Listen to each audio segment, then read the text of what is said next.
Y a continuación tenemos a nuestro siguiente invitado en directo desde Washington. Él es Manuel Orozco, el director del programa de migración Diálogo Interamericano. Señor Orozco, bienvenido a estas pantallas y feliz viernes. Muy buenas. Estamos aquí analizando todas las aristas del término del título 42 en los Estados Unidos. Acabamos de informar que justo fueron deportados 61,000 guatemaltecos. Tengo entendido que usted estuvo presente en Guatemala la semana pasada. ¿Cuál es la situación de este país en torno de la migración en Estados Unidos?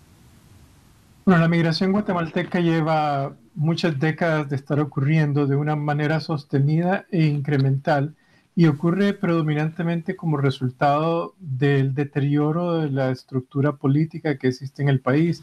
Hay serios problemas de participación política, de exclusión, de criminalización del Estado de Derecho propiamente dicho, y eso crea un ambiente de inseguridad en la población, así como también de desinterés por quedarse en el país. Y eso ha generado, pues, por lo menos una salida anual de unas 250,000 hasta 400,000 personas desde prácticamente el 2017 hasta el presente. Entonces estamos hablando de una fuerte ola migratoria que viene ocurriendo. El rendimiento económico del país no es incluyente y la estructura política que gobierna Guatemala tampoco es incluyente. Entonces lo que crea es un sentido de insatisfacción, de desesperanza o una aspiración volcada hacia votar con tus pies. Ya se sabe que el título 42 llegó a su fin y que ahora se va a implementar el título 8. ¿Cómo ha sido? Hagamos un recuento de cómo ha sido la política migratoria en los últimos años en Estados Unidos. ¿Ha tenido muchas mutaciones o fue hasta que llegó Donald Trump que se recrudeció esto? El título 8 es básicamente una ley que regula la normativa sobre cómo se administra burocráticamente los procedimientos de entrada a Estados Unidos, especialmente cuando estos procedimientos ocurren de manera irregular en una frontera. Entonces el título 8 existió desde hace mucho tiempo. Lo que cambia realmente durante la pandemia es cuando Donald Trump introduce el título 42 como una manera preventiva sobre temas de salubridad, pero realmente fue un instrumento político para detener la ola migratoria que venía creciendo por razones políticas de más de 8 países de América Latina y el Caribe. Entonces, típicamente las personas son procesadas.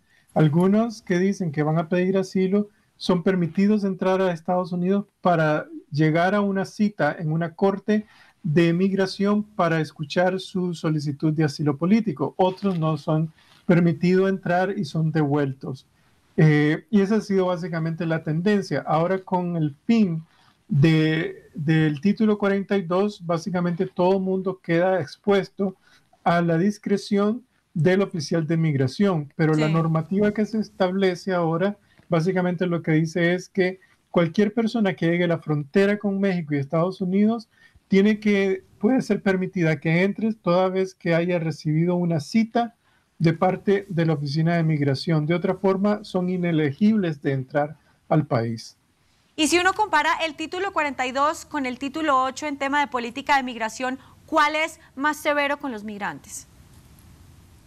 Bueno, es que el título 42 básicamente no permitía a nadie. Entonces, bajo el título 42, el 60% de las personas que llegaban a la frontera eran devueltas inmediatamente. Bajo el título 8 el porcentaje era mucho menor, puede haber sido del 80% de esas personas. Entonces, el temor de esta administración es que la discreción de aquellas personas que quieran llegar a otorgarle la oportunidad a la persona que pide asilo de entrar a Estados Unidos, se la están limitando, toda vez que la normativa ahora dice básicamente que para entrar a Estados Unidos hay que tener una cita o una autorización legal. Entonces, la solicitud de asilo en persona queda eliminada. Pero hay algo que no me queda claro y disculpe mi ignorancia. ¿Por qué hubo más flujo de gente en la frontera previo a que se derogara el título 42 si supuestamente este título es más severo? ¿Por qué la gente llegó a la frontera en masa justo antes de ayer a las 23:59? Bueno, su pregunta es muy buena. en el sentido de que la migración latinoamericana viene creciendo prácticamente desde el 2017. En el 2020 se produce una caída porque las fronteras quedaron cerradas en todo el mundo. Y en el 2021 se nota una explosión migratoria, pero es porque la gente había postergado su salida. Pero básicamente lo que estamos viendo es un crecimiento gradual de gente que va saliendo de países difíciles: Venezuela, Cuba, Nicaragua, Haití, Guatemala, El Salvador, Honduras, México. Estos 8 países están captando el 70% de la migración.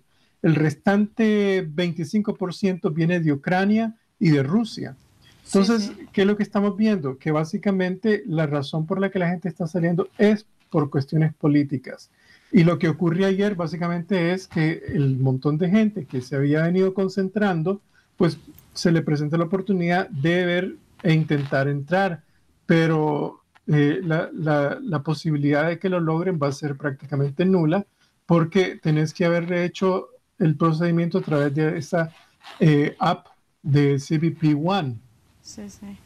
Bueno, pues señor Manuel Orozco, nos queda clarísima esta información en directo desde Washington. Muchísimas gracias por haber estado con nosotros en estas pantallas, estos minutos de su tiempo, y feliz viernes. Quedamos atentos a lo que suceda en la frontera.